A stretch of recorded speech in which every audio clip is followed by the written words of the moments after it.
Hello guys. तो पिछले video हमने बात की थी गूगल शीट के ओवरव्यू के बारे में। ओवरव्यू के उसमें हमने जाना था कि उसमें कौन कौन से टूल्स हम यूज़ कर सकते हैं और किस टूल्स को क्या कहते हैं, इसके बारे में हमने जाना था। तो आज हम जानेंगे मेन्यू बार के फाइल ऑप्शन के बारे में। फाइल ऑप्शन की डिटेल्स, कैसे उसमें जो फंक्शंस होते हैं वो कैसे फंक्शंस की होते हैं वो कैसे यूज़ करते हैं, और गूगल शीट में हम उसको कैसे इम्प्लीमेंट कर सकते हैं। तो ये सारी डिटेल्स हम जानेंगे। और अगर दोस्तों आपको ये वीडियो अगर पसंद आया तो प्लीज़ लाइक, कमेंट और हमारे चैनल को सब्सक्राइब करें। तो चलते हैं हम वीडियो की ओर और स्टार्ट करते हैं आज का टॉपिक। गाइस, जैसे कि मैंने बताया, ये हमारा मेन्यू बार है। मेन्यू बार में हम फाइल्स के बारे में बात करने वाले हैं। फाइल्स में इस तरह से आपको दिखाई देगा। ये फाइल ऑप्शंस में जाएंगे आप तो हमें स्टार्ट में ही फर्स्ट ऑप्शन दिखाई देगा, सेपरेट शीट। आप न्यू पे क्लिक करेंगे। न्यू पे क्लिक करने से आपको दो ऑप्शन दिखाई देंगे। वहाँ पे पहला दिखाई देगा सेपरेट शीट, दूसरा होगा फ्रॉम टेम्पलेट गैलरी। तो सेपरेट शीट पे आप जैसे क्लिक करेंगे तो वहाँ पर आपका एक नया शीट सेपरेट शीट ओपन हो जाएगा, यानी कि नया गूगल शीट ओपन हो जाएगा। ठीक है, तो ये न्यू का जो काम होता है वो होता है नई सेपरेट शीट को ओपन करना होता है, या फिर गैलरी से भी कोई सा भी टेम्पलेट आप ओपन कर सकते हो, आपको जो सूटेबल लगे। नेक्स्ट स्लाइड पे चलते हैं। ओपन गूगल शीट के यहाँ पे सेकंड वाला ऑप्शन आता है, ओपन वाला। तो यहाँ पे ओपन करने के लिए आपको ओपन फाइल में जाना है और सेकंड वाले पे ड्रॉप डाउन नीचे आके आपको ओपन पे क्लिक करना है। जैसे आप ओपन पे क्लिक करेंगे वहां पे आपको बहुत सारी फाइलें आप ओपन कर सकते हैं जो आपकी ड्राइव में है। जैसे मैं आपको दिखा देता हूँ, यहाँ पे आप क्लिक करेंगे, उसके बाद ओपन पे क्लिक करेंगे। यहाँ पे जो पुरानी आपकी फाइलें रखी होगी आप उसको ओपन कर सकते हैं और कैसे उस पर काम कर सकते हैं। तो आगे बढ़ते हैं। इम्पोर्ट फंक्शन एक ऐसा है कि आप सपोज गूगल शीट में आप एक्सेल शीट को भी इंपोर्ट करवा सकते हैं, पीडीएफ फाइल को भी इंपोर्ट कर सकते हैं, गूगल एक्सेल शीट को भी इंपोर्ट कर सकते हैं। तो आपको इंपोर्ट फंक्शन में जाना है। फिर आता है लास्ट में अपलोड। इसी में अगर आप अपलोड भी करना चाहते हैं, आप सपोज किसी एक्सेल शीट को अपलोड करना चाह रहे हैं तो आप ब्राउज पे क्लिक करेंगे। उसके बाद या किसी और फाइल को आप इंपोर्ट करवाना चाह रहे हैं गूगल शीट में तो आप ब्राउज पे क्लिक अपलोड पे क्लिक करेंगे। उसके बाद एक विंडो ओपन होगा ब्राउज पे आप क्लिक करेंगे तो आपको डायरेक्टली वो आपके डेस्कटॉप या फाइल पे, उसके बाद आप अपने अकॉर्डिंग उसको ऑप्शन दे सकते हैं कि कहाँ से आपको फाइल को पिकअप करना है। तो ये हो गया हमारा इंपोर्ट फंक्शन। इसमें सारी फैसिलिटीज होती है। माई ड्राइव होता है, इसमें सारी आपकी जितने भी डेटा फाइलें होती है वो सारी माई ड्राइव में सेव होती है। उसके बाद होता है शेयर ड्राइव। सारी डिटेल मैंने आपको बताई है। चलते हैं नेक्स्ट स्लाइड की ओर। तो कॉपी का एक सिंपल सा रूल है। आप डायरेक्टली कॉपी इस वाले फंक्शन से भी कर सकते हैं। फाइल मेनू में जाके आपको फोर्थ वाले ऑप्शन को सिलेक्ट करना है, मेगा कॉपी। तो कॉपी वहां से भी कर सकते हो, डायरेक्टली कंट्रोल सी आप वैसे भी कॉपी कर सकते हो। तो कॉपी करना बहुत ही आसान होता है, कोई इश्यू नहीं होता उसके अंदर। उसके बाद आता है शेयर। अगर आपको आपकी फाइल किसी के साथ शेयर करनी है और उसको राइट्स देना है तो आपको शेयर पे क्लिक करना होगा। उसके बाद वहां पर ऑप्शंस आते हैं कि आपको एडिट राइट देना है या व्यू राइट देना है या एडिट राइट देना है, ये आपके ऊपर डिपेंड करता है। वहां पे आप सिलेक्ट कर सकते हैं व्यू और कमेंट्स और एडिट, तीनों राइट दे सकते हैं। उसके बाद आप क्लिक सेंड पे क्लिक करेंगे तो जो आप जिसको भी आप अपने फ्रेंड को या अपने कलीग को किसी को भी भेजना चाह रहे हो गूगल शीट, वहां पे आप एडिट राइट्स या कमेंट राइट जो भी आप देना चाहते हैं उसको सिलेक्ट करके सेंड वाले को ऑप्शन पे क्लिक करेंगे तो उसके बाद ईमेल पे चली जाएगी। उसके बाद आता है हमारा ईमेल।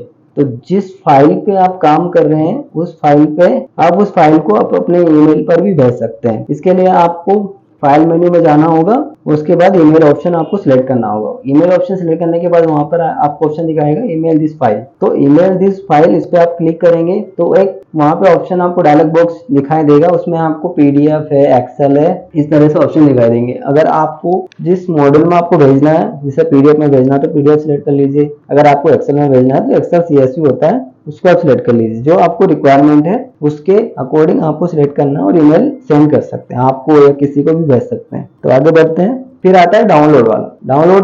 डाउनलोड में फाइल मेन्यू में जाना है। फाइल मेन्यू में जाने के बाद आपको डाउनलोड का ऑप्शन दिखाई देगा। फाइल मेन्यू में जाएंगे, उसके बाद में यहाँ पे डाउनलोड का ऑप्शन दिखा दे रहा है। यहाँ पे बहुत सारे ऑप्शंस है, ये बहुत सारे फंक्शंस है जो आप अपने अकॉर्डिंग जिस भी डेटा फ्रेम में आपको डेटा चाहिए तो आप इसको डाउनलोड पे क्लिक करेंगे तो ये सारे ऑप्शंस आपको दिखाई देंगे। अब आपकी रिक्वायरमेंट क्या है उसके अकॉर्डिंग आप सिलेक्ट करके डेटा को डाउनलोड कर सकते हैं। ये इजी है, इसमें कोई प्रॉब्लम नहीं है। आपको बस फाइल मेन्यू में जाना है, फाइल मेन्यू को डाउनलोड सेलेक्ट करना है। डाउनलोड पे जैसे क्लिक करेंगे एक पॉपअप बन के आपको स्क्रीन के ऊपर दिखाई देगा। उसके बाद आपको जो रिक्वायरमेंट है आप उसमें आप अपना डेटा डाउनलोड कर सकते हैं। फिर ऑप्शन आता है वहां पे अप्रूवल। सपोज कि आपका किसी ने रिक्वेस्ट किया है कि गूगल शीट को देखने के लिए, तो वहां से आप अप्रूवल चेक कर सकते हैं, उसको राइट्स दे सकते हैं, एडिट राइट्स, व्यू राइट्स, जो comment rights according to request. ठीक है, तो नेक्स्ट चलते हैं लेबल और रीनेम। वहां पे दो ऑप्शन होता है। लेबल का ज्यादा कुछ यूज नहीं होता है,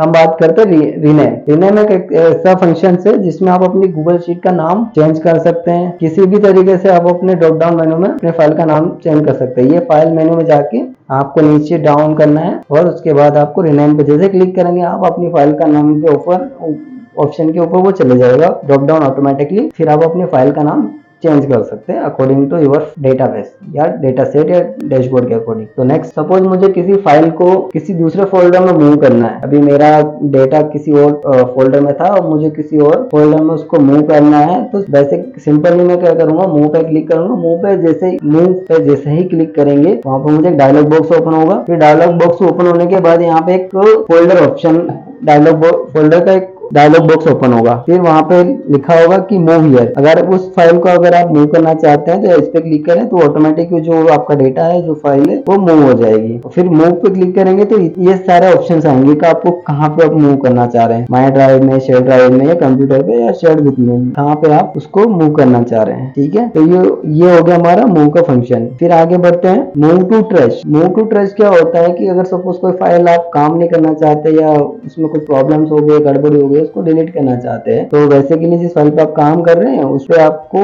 फाइल मेन्यू में जाने के बाद मूव टू ट्रैश पे क्लिक करना है। तो आपका जो फाइल है वो ऑटोमेटिकली ट्रैश बॉक्स में चला जाएगा। आप फिर दोबारा अगर आप उसको रीओपन करना चाहेंगे तो ट्रैश सेटिंग में जाकर उसको ओपन करते हैं। ठीक है, अब आते हैं वर्जन हिस्ट्री। वर्जन हिस्ट्री एक ऐसी गूगल शीट का पार्ट है, ये बहुत ही मोस्ट इंपोर्टेंट पार्ट है गूगल शीट में। इसमें आपको फाइल मेन्यू में जाना है और नीचे डाउन करने के बाद आपको एक वर्जन हिस्ट्री दिखाई देगा। जैसे कि मैं आपको दिखा देता हूँ। फाइल में जाएंगे उसके बाद आपको वर्जन हिस्ट्री दिखाई दे रहा होगा। इसमें आपको दो ऑप्शंस मिलते हैं। जैसे आप इस पे क्लिक करते हैं डायलॉग बॉक्स ओपन होता है, इसमें लिखा होता है न्यू करंट वर्जन और सी वर्जन हिस्ट्री। तो न्यू करंट वर्जन में आपको जैसे आप क्लिक करेंगे तो आपका नया करंट का वर्जन का हिस्ट्री दिखाई देगा उसके अंदर। अगर आपको पुरानी डेट का, पुराने चीजों का देखना है कि आपके फाइल को किसने एडिट किया, किसने क्या किया, सारी चीजें आप इसमें देख सकते हैं कि किसने आपको गूगल शीट को मॉडिफाइड किया, बहुत सारी चीजें इसके अंदर देख सकते हैं आप। तो ये वर्जन हिस्ट्री का काम होता है। ये बहुत ही मोस्ट इंपोर्टेंट पार्ट है गूगल शीट का, जिसमें आप किसी भी फ्रॉड रिलेटेड आप इंफॉर्मेशन चेक कर सकते हैं कि आपके गूगल शीट में किसी ने कुछ एडिट तो नहीं किया, किसी सेल का फॉर्मूला तो नहीं चेंज किया, बहुत सारी चीजें आप इसमें देख सकते हैं। फिर आगे बढ़ते हैं मैक